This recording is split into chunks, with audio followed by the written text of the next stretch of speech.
I'm Terry Shepard. Being a confident podcast guest is a skill that can be learned. And that's why I wrote How to Become a Dynamic Podcast Guest and Sell Stuff.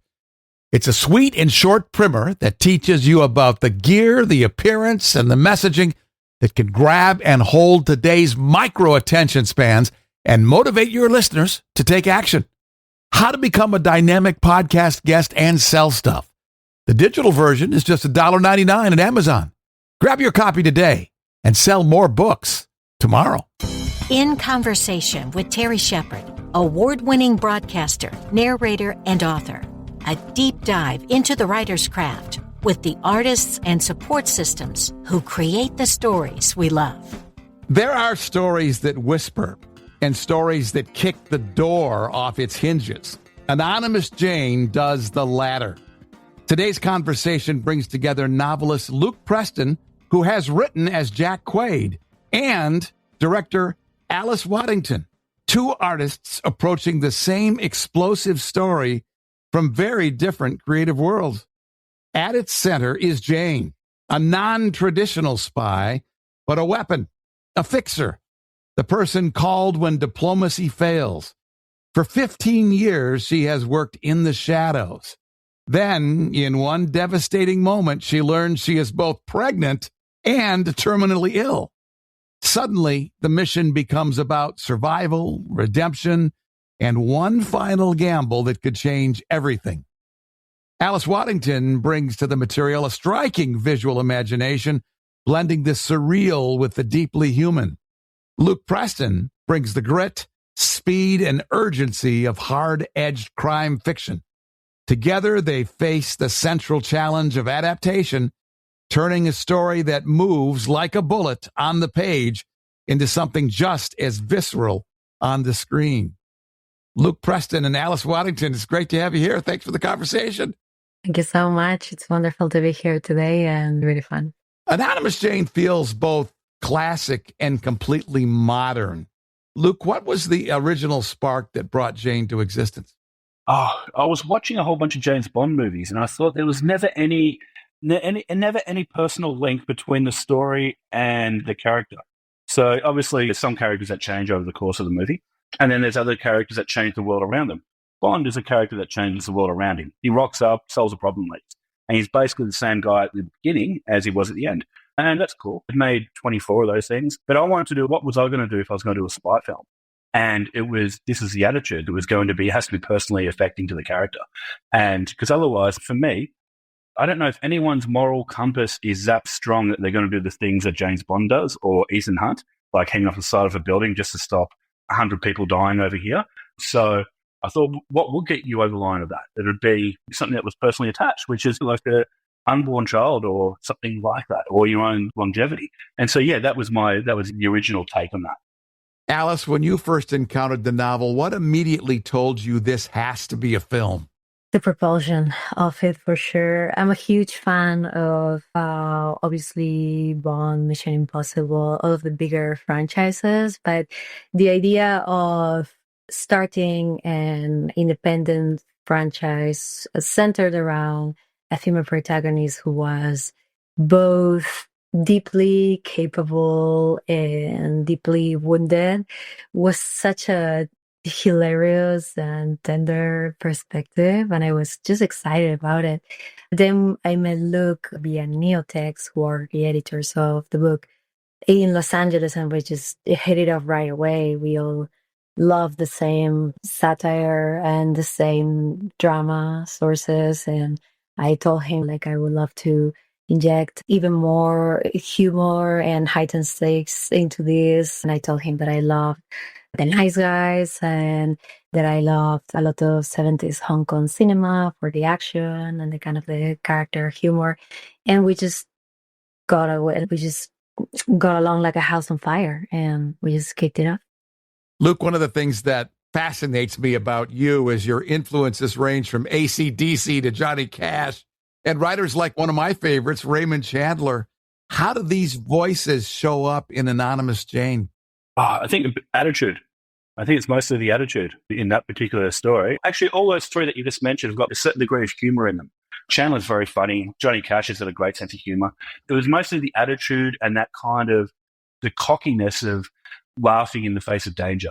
That's how I think those all influenced that piece of work. Now, every book or every movie or anything like that is basically like a little snapshot into my mind for those 2 or 3 weeks. I write pretty quick, and I'm a huge believer that in order to write, to have consistency in the story, it needs to be done quickly because life changes. If something could happen to you in your personal life that changes halfway through writing a book, and if the book is taking you 6 months, then that last half of the book is going to be different from the first. And what I enjoy is going back and having a look at some of these things. And that was clearly a moment in my life where I was feeling pretty arrogant. And yeah, that character's got a lot of swagger, and there's not much of her kowtowing to any authority or anything like that. So I must have been in a pretty anti-authoritarian kind of vibe to it when I was working on that piece of work. That's hilarious. That was definitely one of the things that drew me to her as well, because it's really rare to see a female protagonist that is written pretty much like a male action hero. Even when we're talking about Mission Impossible, like Ethan Hunt is not somebody who moves by any sort of traditional rules of behavior, approach to authority, anything that would be reasonable in our daily lives. But it really works for the story because that means that he puts himself in situations that are extraordinary and people want to figure out, one, whether they are going to save the world, which spoilers they do, and two, whether he's going to survive. And those were like 2 dramatic questions that were very powerful in his adaptation of Jane. And I'm also very interested in the length of the book because right now there are a lot of sort of 40 to 60 page short stories. Obviously, this one was over 100 pages that are getting sold and options as adaptations, movie adaptations. And this is a way of doing that. And I thought that was something really interesting that Neotex was doing as well with their production. And I think it's a new way to approach a screen adaptation too. Our special guests are Luke Preston and Alice Waddington. The book is Anonymous Jane. I have a couple of websites for you if you want to learn more. Luke's website is jackquadebooks.com, and Alice is Alice Waddington, Waddington, AliceWaddington.com. Alice, your work often blends striking visuals with emotional depth. How do you translate the raw, fast-moving energy of Luke's prose into a visual language? I love this question because that was one of the main reasons why I wanted to do the film adaptation part specifically. I believe that most of what I've done, and I've made a movie, several episodes of TV, some shorts, so on and so forth, have been more stiller worlds and worlds that had action in the third act and had stunt work and had wire work, but didn't really have a consistent element of continuous action, which is where Phil Silvera, our action director, comes in to be able to deliver that more dynamic part in mutual collaboration. So meeting Phil was a really important part of me starting to picture myself as somebody who could delve into action and feel safe. I really respect his work as much as I respect Luke's and our producer's work. Phil has been working for 20 years as an action professional, and he invented the visual language of Deadpool. He invented the visual language for action for Terminator, Dark Fate, Halo, the list goes on, Daredevil, which he's shooting in New York at the moment.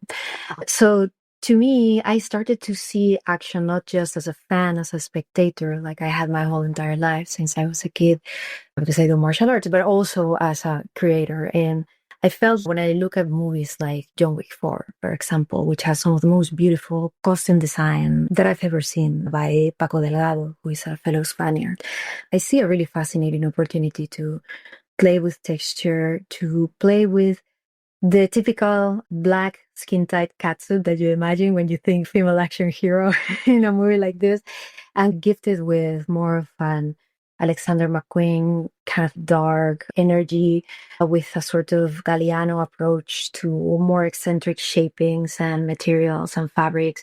It's the same thing with the sets. I love brutalism, and obviously the movie is very connected to the Russian visual world. So for me, choosing buildings that seem like a trap within a trap, like the world of the Loki TV show is a good example of interiors, is a really wealthy visually way of communicating this idea of a gilded cage. So there's a lot to it, and I could be talking about it for hours, but I want Luke to chat about it as well.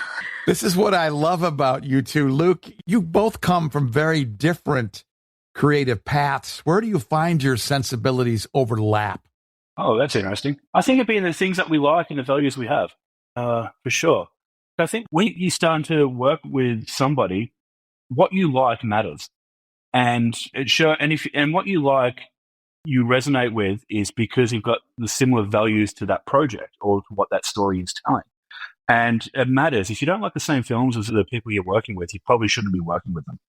And that goes with stories. And Alice is talking about brutalist architecture, and I love that kind of stuff. And that visual kind of language that she's talking about is, a perfect complement to the things that I don't do well. I'm more interested in moving the story on at 100 miles an hour rather than pausing for architecture and furniture. Alice fills in the gaps on the project, which I didn't even mention. And those instincts are 100% on board and correct. Yeah. How do you decide what stays and what goes from the book to the film, Alice? I think for me, it's a constant dialogue. Obviously, when you come on board as a co-writer of a script with the author, it's a very intimate sort of partnership because you can't really change things that don't mean a visual, emotional, or world expansion that would make the on-screen universe bigger and more interesting and more fascinating. So I try to approach it with a lot of respect. There are changes in the script compared to the book, and it's really interesting because I have directed adaptations of books before, such as a project for Netflix, Apartment H, with a book by Matt Kindt, but I've never co-written with the author. And I'll give you an example of a change without spoilers. For the central character, we wanted to keep it open to international casting. So in the original, Jane is Irish-British, and that is a very important part of her backstory because of what her father did. And in the book, we've had versions of the script in which she was an American and versions of the script in which she was British. And I think that every time that I've had to make that change, I had to go through the whole entire script, of course, because obviously a person who is American is not going to use a word like oi, or is not going to say you lot. So it's interesting because I've been a script doctor before, and I do think that it helped me have a very different perspective on adaptation that is definitely a collaboration process with the author. And when we change things like the backstory of the character, which is necessary when you change their nationality, trying to be faithful to why the author made certain changes and definitely showing it to them before sending it to anybody else, such as the producers, so that it's also their version of the story. So yeah, really interesting process, and I had a lot of fun personally on it. Luke, you have so many balls in the air. How do you find time to write and write so well? I put the hours in. It's like what your dad says when you're little. You put hard work in and it does the work. I outline to death. So I have a pretty good outline. I know what log line is. I know what I write a 1-page and a 3-page and a 5 and a 10 and then a scene breakdown. And so writer's block doesn't exist for me.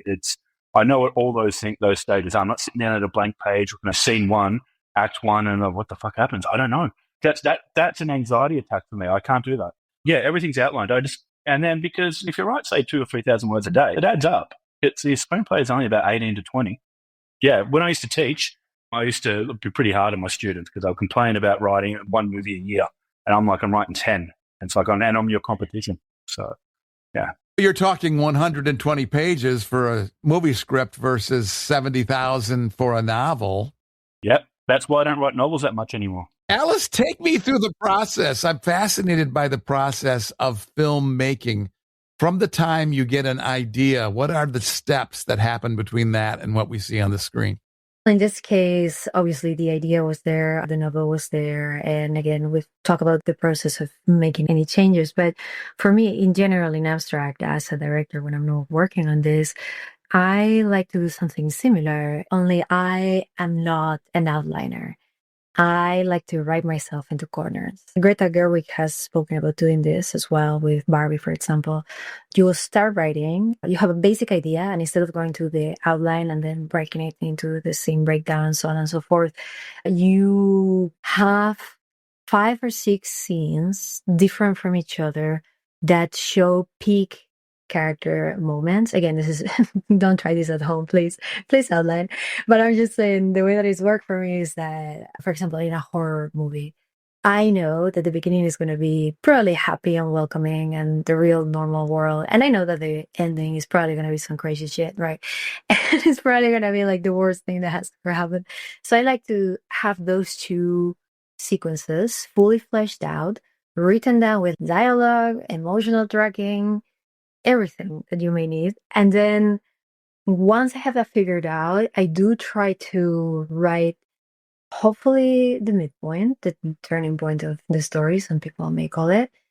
And then once I have that skeleton, that's when I start to write myself into those corners. So I will take the last line of the first sequence and try to reach the midpoint as fast as I can without adding much filler, hopefully. And then the hardest part for me, always, every single freaking time, is the first 5 pages, because I am a pretty intense world builder and I have to establish a lot of world, character, etc. And then the bridge between the midpoint and the ending in a script. I'm talking script. Once I have the third act fully fleshed out, I know that doing the actual pass from alpha to omega, from A to Z, is going to be a breeze. But getting that first, what some people would call vomit draft, on into the page is always the biggest challenge for me. And I think that my personal way of avoiding writer's block is to do that, is to give myself the pleasure of developing those scenes first. We're talking with Luke Preston and Alice Waddington about Anonymous Jane. And it is a book and a movie that are happening in parallel worlds. Luke, Anonymous Jane is unique to me in terms of a protagonist because you've given her a very rich backstory that is pretty much uniform in the genre, but then you've given her these two life-changing things at the same time. Where does Jane rank in terms of personal connection with the other characters that you have created over time? Oh, wow. Because there is a link between all the stuff that you do. Yeah, thematically and with the characters. I think characters that push back against systems is probably something that pops up a lot in my work. They definitely don't conform. And something with a personal stake. I think that those things always have to be in there for me. Although as much as I like just a character that will, run and gun and just be cool without having any kind of personal stakes, and that's a breeze for me. But we need to have that because the audience doesn't connect to the action and they don't connect to the humor. They connect to that heart moment of what is driving them to do what they do.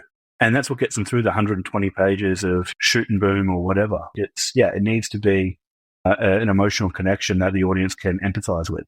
She's a very complicated person. Do you see her as a hero or an anti-hero? Oh, definitely a hero. Yeah.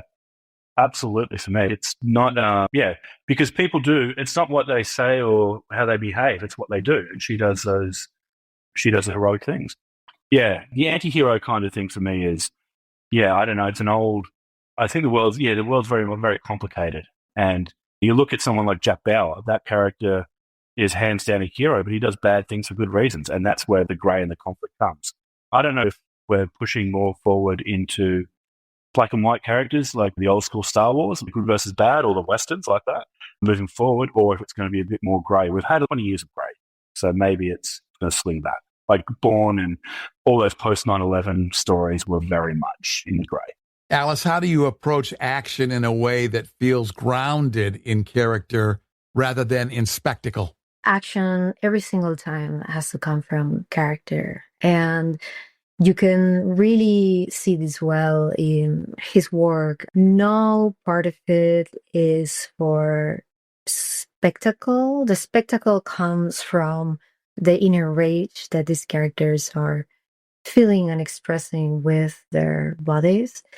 To me, Jane is somebody who fights to stay alive, to keep herself together, but also because it's her whole identity. She has been bred pretty much since she was a child to fight the people that she was being told were the bad guys. It turns out that some of them are more morally complicated than that. So that also delves into the idea of the anti-hero and what or who she is.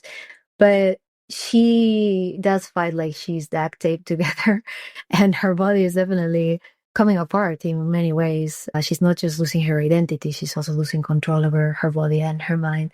So that to me is extremely rich when you talk to the actors. And a way to transmit that using the fighting styles that we plan to use for this movie adaptation and the specific mix that we have of Kali blade work, that we have of Muay Thai punches, that we have of judo throws. It's always responding to her specific mood in that scene and her specific relationship to a character. So she's not going to use just judo. She's fighting a character that has a really hostile relationship towards her, who has really hurt her with intention. She might do it with a character who deserves to be knocked out, but hasn't really done her any harm.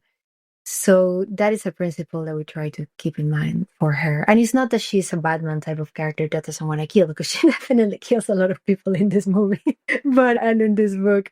But I think that's part of the satire. And that is part of the satire of all of the recent female-fronted action movies that we know and love. And Atomic Blonde comes to mind as a fantastic action movie that is also part of the satirical DNA of the movie adaptation. Many of my listeners are fellow authors who see both of you as examples of successful individuals in the business.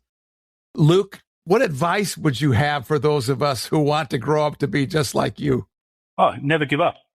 I grew up in a really poor area of Melbourne, like very poor, like multicultural, rough as guts. Everyone I went to school with is either done jail time or they're going to. And yeah, so when I started writing in my early 20s and in the film industry here, I used to, people would say, where do you want to be at the end? And I said, I want to write movies in Hollywood. And I would have producers and directors in Melbourne laugh in my face and walk off. And then now that's exactly what I do. And it's only because I was always the last one still writing. Like I never gave up. That's it. And Alice, in your world, what is the secret of your success? I think that the secret of at least being happy and doing what you do, I don't know about the definition of success that people have, is just to stay aligned with that inner child. In a way, I have the exact same answer. We both come from like blue collar backgrounds, and we both have an immediate understanding of when you grow up working, basically, you take work seriously, but also as just like a necessary part of life. So my advice is definitely to honor that inner child that wanted to do something creative and beautiful and fun and hilarious, and who just wanted to entertain people, like the side of you that is just the class clown. For me, the route to doing what I wanted started in film festivals. I was really blessed that my first short film really took off. I went to about 80 film festivals, and that's how I got my feature. I would love to say that is still an available route and that is the way to go, but I'm talking about 2015. So I think that the best way right now is what directors like Curry Barker are doing. Unfortunately, because I know that a lot of young people hate hearing this answer, one of the ways to break through right now is to make shorts on YouTube and on Instagram and TikTok that are in the genre that they prefer. And I do consider that to be a better way to break in than the festival route that used to be the standard back then. With that said, it is definitely oversaturated and it's complicated. But I do think that if you work in horror or action, it is easier to break through as a first-time filmmaker, especially in horror, than in any other genre. I keep talking about Kerry Barker because his movie was around $1 million and it just made about 16 at the box office. So it can be done, but it needs to be very much an obsession, and a passion of yours. And I think that I just have so much love and admiration for anybody who tries. I really admire anybody who works hard. And again, that all harks back to that blue collar side of things of just keep trying. Just keep doing it. The websites to learn more about my guests, jackquadebooks.com, Quaid, jackquadebooks.com, and alicewaddington.com. The book is Anonymous Jane. Our special guests today have been the two creative forces behind the project, Alice Waddington and Luke Preston. Thank you both for the conversation. It's been wonderful. Thank you, my darling. This has been amazing. Thank you, Terry. In Conversation with Terry Shepard is a copyrighted presentation. All rights reserved. I'm Lisa Davis. Join Terry Shepard next time in Conversation.